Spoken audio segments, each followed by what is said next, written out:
Welcome everyone. So on today's episode, I am going to be talking about what lessons can we learn as halal investors from Warren Buffett. I'm pretty sure it's Buffett.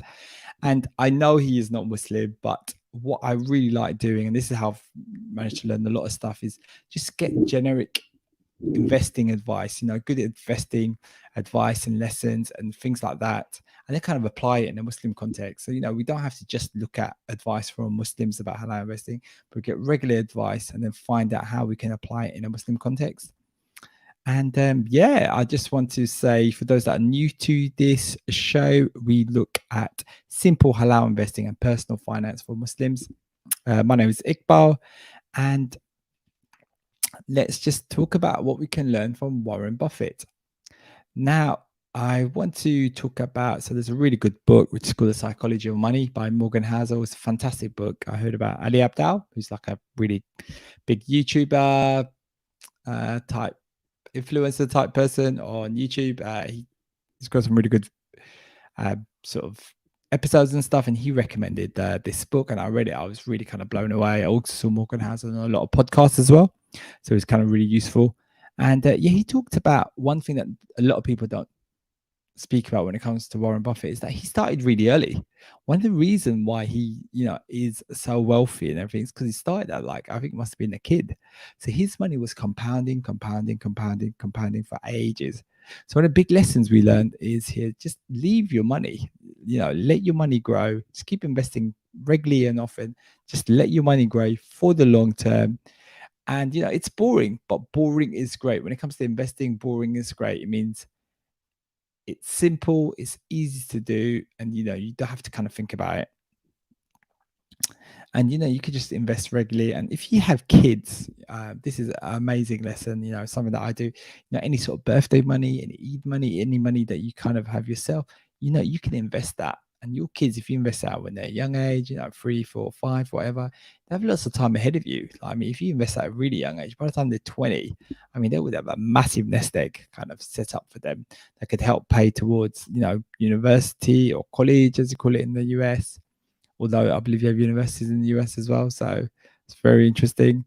So, and the way that, I invested in the index fund. And this is one of the things Warren Buffett talks about. He says that most regular people should just invest in the index fund. It's so simple. He just uses an algorithm that's done by a computer. He just invests in the top companies, so 100, 200, however many companies. And he looks at the companies, looks at their value, like the biggest companies on the stock market, and invests in those. And when a company stops doing well, when it's doing really badly and it drops out of this index, then another company can come in and take over. It's all kind of automated, very easy to do. And, it beats a lot of other investment funds because, you don't have to pay for a fancy fund manager who's going to have a big salary and, that gets taken out as fees. And, it's not based on someone's opinion or someone's research. It's very simple. It's just based on sort of basic calculations. And and the other thing is, this is really important, is the fees are very low on the index funds. So that's another thing that makes index funds do really well.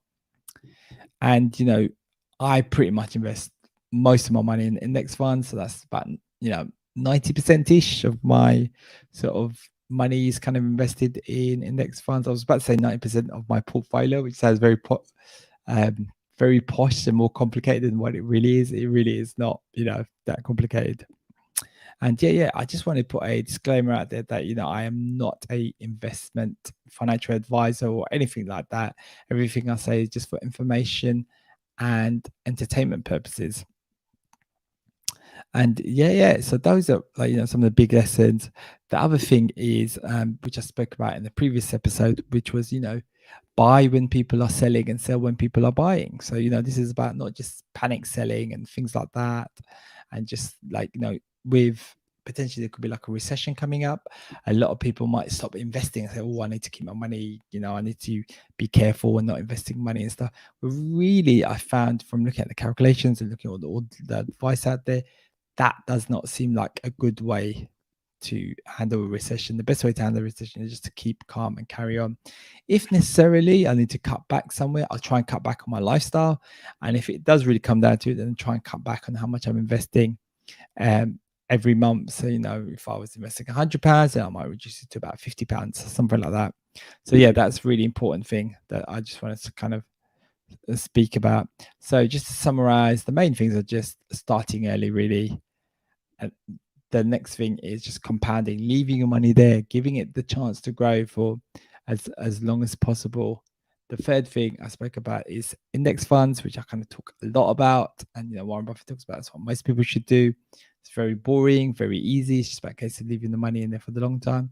The other thing is buy when people are selling and sell when people are buying, which is kind of like, just don't follow the crowd. Like, just carry on investing. It might be a recession, but just carry on investing as much as I can. And that would then pay dividends in the long run, because I'm not breaking my investments. I'm staying in it. I'm investing regularly. I'm letting it grow, letting it grow, letting it grow. And especially with things like inflation and the cost of things going up, then it means having money in my account is losing value. I need to put that money to work. I need to try and get that money, like, earning something for me. The best way to do that, I found, is with index funds. And it's not complicated. This is not complicated at all. But money is losing its value. Petrol and food and everything, the prices are going up. So it's about getting the money to work for us. And this is something lots of people do. Yeah. And I don't want people to have imposter syndrome, thinking they can't do this. Yes, you can. And please reach out to me. I'm always keen to speak to people that watch the videos, and also to learn. And I'm really keen to try and get more people on the podcast as guests as well. So thank you for watching. And if you liked this video, I really appreciate it if you smash the like button, subscribe, and if you listen to the audio version, put a review on Apple Podcasts. Thank you very much. Assalamu alaikum.